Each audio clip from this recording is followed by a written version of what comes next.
Я Жакаев Рустам Базарович, являюсь агрономом ТО «Сервижарс» Кузбасского района, село Пишма. Я являюсь директором ТО «Сервижарс», Шантаев Габар Федорович.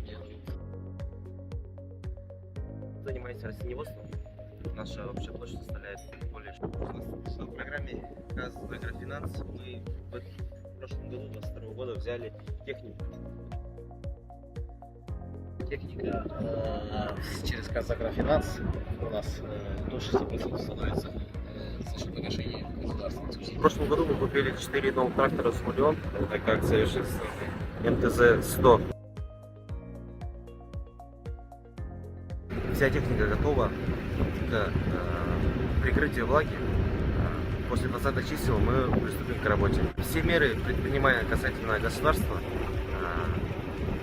очень помогают нам обновить технику